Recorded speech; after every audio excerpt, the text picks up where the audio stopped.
Welcome again, boys and girls, to game number 2 of the match analysis / reaction of ONIC PH versus...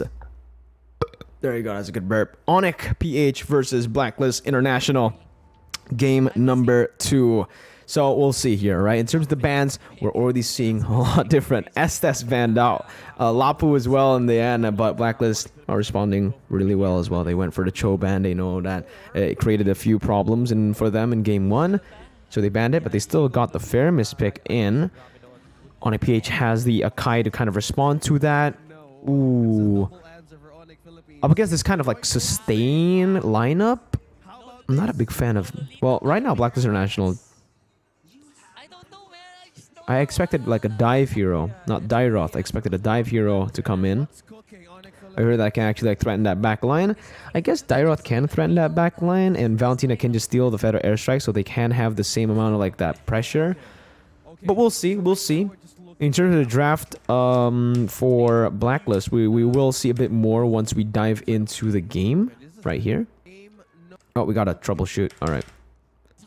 Let's All right, right here. Boom. Let's jump in to the game, boys and girls. Game 1 was pretty insane. Now here.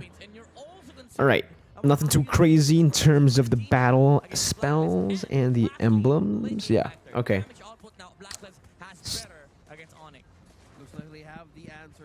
No. This is interesting because this is after patch, right?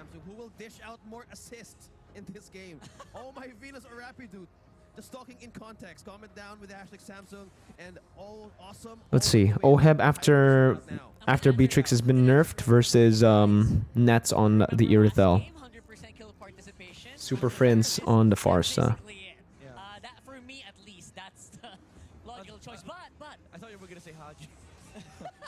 I think in terms of like the jungling in this game should be a bit more solid for the Akai now.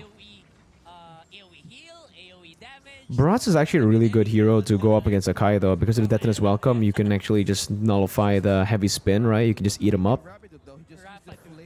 So that's something that we'll see, I guess, right now for BLACKLIST International, if they are able to do that. I think in terms of the winning, I think in terms of lanes though, yeah. Oh wow, very good play there by Venus. Holy, on the Fairness. Good flicker pull with the Stampede. But in terms of the laning, Irithel will win against the Beatrix up top. And for this lane, we all know what's going to happen. Edward on the Dairoth is definitely going to have more pressure. And this is going to it's going to be very good for BLACKLIST International, because they have always liked to control neutral objectives. If they have more pressure in the XP lane early on, and they can just play weak side for Oheb, it's just so much value. Because for ONIC PH, their composition kind of wants to go for neutral objective secures as well. Oheb plays a hell of a... he plays a really good weak side, but wow, that's a very good catch by ONIC PH. So I would say this is... I don't know. Who is it more worth for? Personally, for me, giving more gold to Nets is going to be more value than giving more gold over to the utility junglers. So I think in that trade, ONIC PH have a little bit more value, right? But the fact that BLACKLIST International are able to add on to that, not just giving away the turret gold, but also taking the orange buff plus the turtle plus everything in that bottom side jungle, and also Dairoth just still being a nuisance to the Esmeralda, it becomes very much more worth it to BLACKLIST International, because they're able to push in even more. Noticing that ONIC PH stayed up top a little bit longer, and Oheb can always just take away a little bit of the jungle creeps, right? So again, these are the little things that BLACKLIST do that's just super impressive, right? They know exactly when to go for more, commit to the invade in the bottom side right after securing turtle. They know when to push in the enemy jungle, and even in the top side, that was like Oheb didn't misplay there. He had the right idea. He backed off very far. He actually backed off all the way here, right? Like he was in this bush right here. Wait, where's my marker? Dude, where's my marker, dude? Epic Pen is being all right, my bad, guys. Let me just get Epic Pen out, all right? Because I want to draw on the screen. I want to show you guys. But he was all the way here, guys, right? So that was just ONIC PH knowing how to commit into that dive, knowing that Oheb will play very well on the weak side. So OHEB didn't make a mistake, and obviously he does not miss on the sniper, the Filipino sniper. Oh, good read, holy. Such a good read by Haji. Oh my god. You see, they know, right as we were on the topic of committing, they know exactly when to commit, and okay, no. I'm sorry to say, but I think it might be over right here. Like, it's very early on, but if you have if your winning lane, the lane that you need, that you put pressure on, is losing, if you, oh my god. How much can Blacklist punish from one little mistake? Rapidude stayed a bit too long in the top side. They had 3 members up top and no other ONIC PH members came in to help him. Just with that, they're able to secure a 2,000 gold lead. Okay, we mentioned winning lane early on, right? Which lane is going to be the winning side for ONIC PH and losing side for ONIC PH and also winning side for Blacklist. And now it's just desperate plays all around. Yeah, like I said, that's why I said it might be over there. It's very early on. Obviously, ONIC PH can still, like, you know, turn the tides, but it'll have to come off of Blacklist's mistake. That's why I said it's over. Because Blacklist, with this grasp on the game, oh my god, it's just so good. So again, the concept, right? Let's take a look at the map, guys, again. Bottom side is a win because Edward on the Dairoth is gonna win in terms of dueling. Esmeralda can't really do much against a Dairoth unless he gets help. And in that top side, Beatrix Iritha was the lane where ONIC PH had somewhat control, right? They can actually go for those ganks there. They can actually secure the first turret there if they played it a bit slower. But because both these members were taken down, and because they let that top side go, technically, Blacklist just punish. They got those 2 kills. OHEB is massive right now with all the turret gold he got. And now it's a massive problem for ONIC PH because they have 2 losing lanes. Technically 3 if you count the mid lane. They don't really have that much pressure compared to the Valentina plus the Faramis. So they have 3 losing lanes now in the 4th minute of the game. It just took them that fast to actually snowball. And it's technically not snowball. It is snowball, but yeah, you see. Now they just swap, and Dare is a bit too weak to handle OHEB, Venus, and Haji, right? There's no way you're able to survive this. Dare gets taken down, topside solo kill. Yeah, and it's over from there. I kind of called it. This is how they get the 2-0. Game 2 is an absolute stomp. But it's all the chain, right? The chain of events from Blacklist. Wow. They convert so fast, right? They push in down below. They Fort. Oh my god, their control in the map is absolutely beautiful, man. Like how Edward's moving after he got that top side turret, he moves over here, he puts some pressure there, just from him being invisible. And this is something that you guys can utilize as well in your ranked games, right? Obviously, this is something that you see more often in competitive games, but who's stopping you from doing it in ranked games as well? Sometimes, as an XP laner who has a lot of kill pressure, you not showing up in the map actually adds more pressure than you showing up on the map, you know? They don't know where you are, so they play a little bit safer everywhere.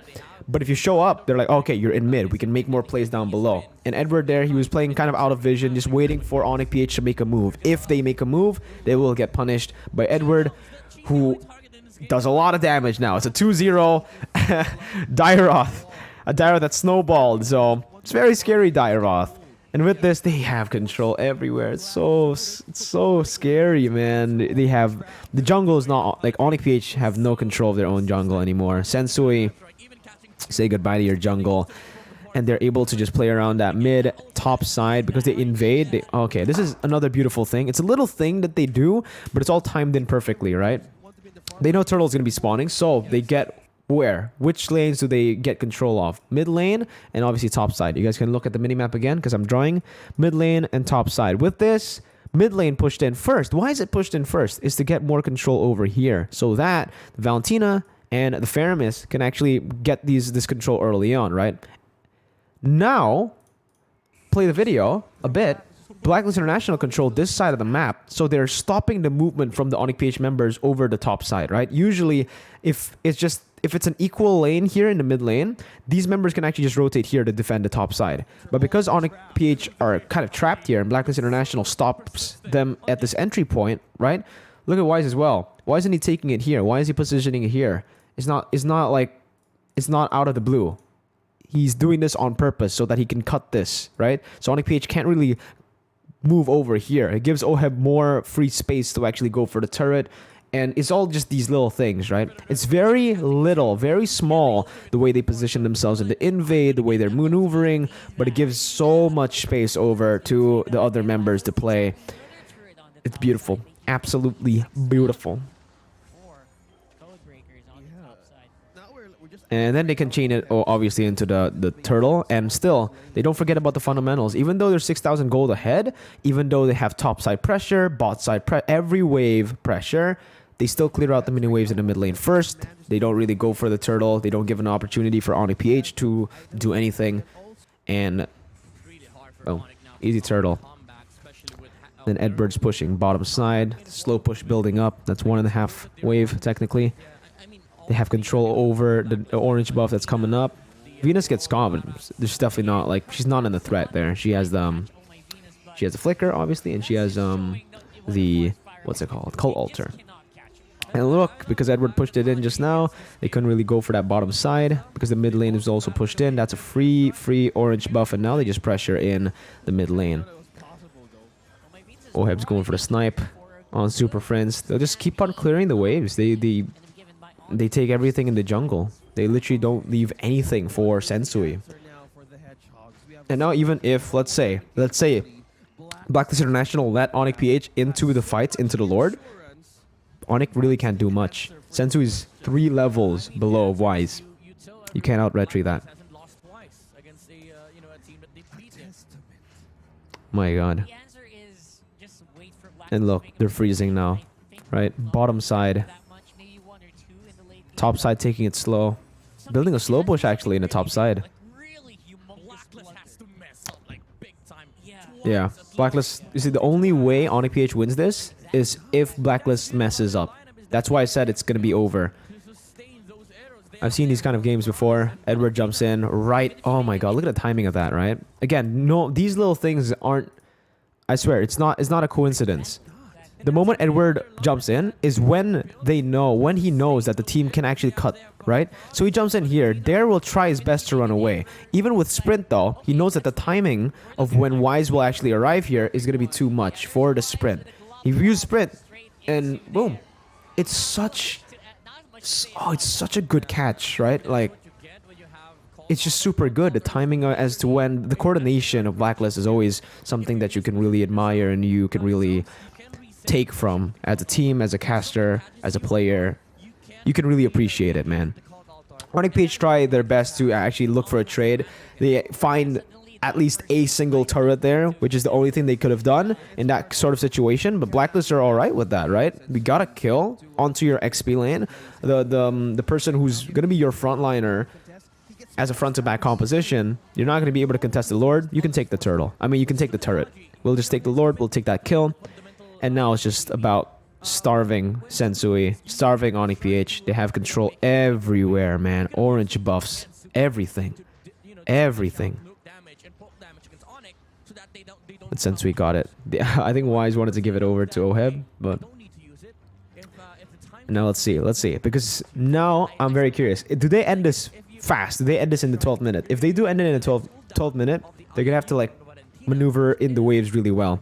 Top side is slow pushing, bottom side is slow pushing as well because of the enhanced minions. They push in mid lane, which is technically a built-up wave as well. It's a slow push that they've made. So with the mid lane pushed in, this is gonna be the passive popped. No, okay, yeah, passive popped in the mid lane. So now they can actually use this. By passive, I mean the clear thing, guys, alright? So if you guys don't understand what I'm talking about, this is it. Look at the mid lane, like right about now. You see that? That little thing is the clear mini wave. So they use that initial mini wave to actually get that out of the way. So now they're going to push the side lanes for it to all crash into the base. Once it all crashes to the base, ONIC PH will most likely have to defend the top side, leaving the mid lane open. Because the Lord is here, and because no passive on this turret, they will be able to get this turret from the first Lord, which is crazy value.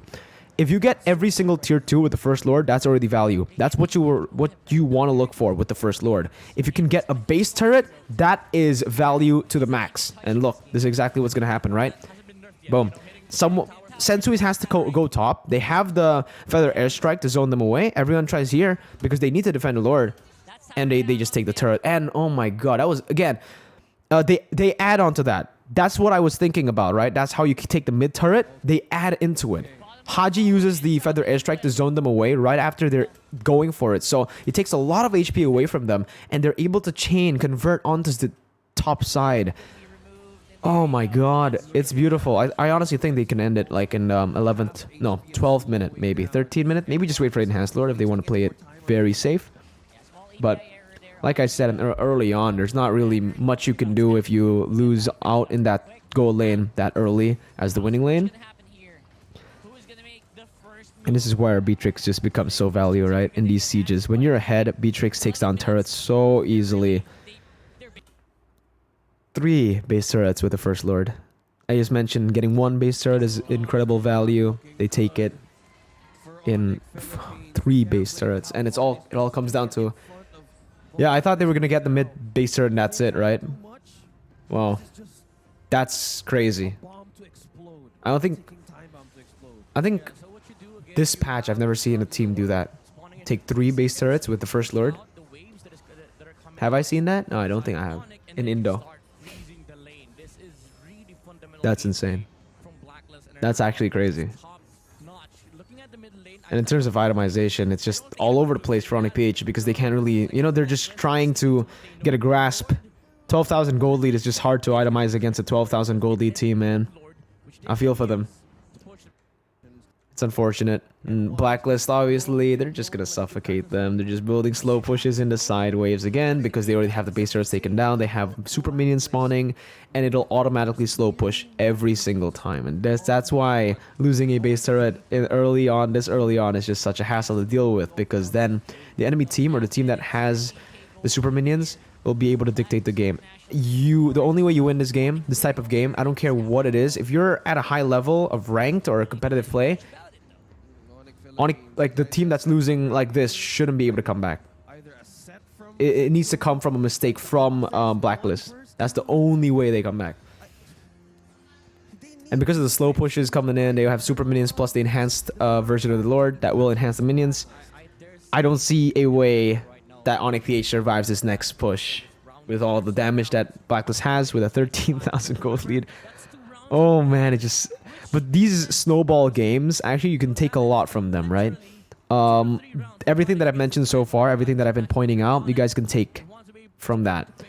It's very impressive the way that they're dealing with it. And again, they're not clearing the mid wave. Oh, they are actually clearing the mid wave first.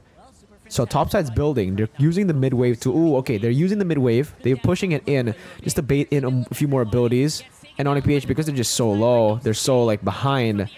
It's not just a few abilities. They actually, you know, lose their lives just with the mid lane. And so they just use that side lane to, yeah. Boom, bang, bada bing. I think this is the fastest match I've ever analyzed / reacted to. The testament lives on. It does live on. They have never beaten by the same team twice. Says all my Venus and just Blacklist. Beautiful chain of events, man. Beautiful. Like that one mistake up top. Kind of lost them the game. It was a very dominant game for Blacklist, and it all started from that top side. So, ladies and gentlemen, I guess that's it. Thank you guys for watching. This time it was a very fast game. But I hope you still enjoyed. Hopefully you still got a lot to, you know, a lot of things that you learned from in this video. I tried my best to analyze every single thing that happened there, and I think I got it to a T. But obviously, let me know in the comment section if I missed anything. Tell me your thoughts, obviously, in this game, and watch game number 1 if you haven't. If you watch this game number 2, game number 1 is a little bit more. It's very, very fun. Much more fun than this one. This one is kind of a stop. You can take a lot, but in terms of entertainment value, nah, I don't think it is very entertaining, right? It's just impressive how they're able to do it, how they're able to just stomp their opponents. But that's it. Leave a like, subscribe if you want to see more of this type of content, and I'll see you guys next time. Peace out.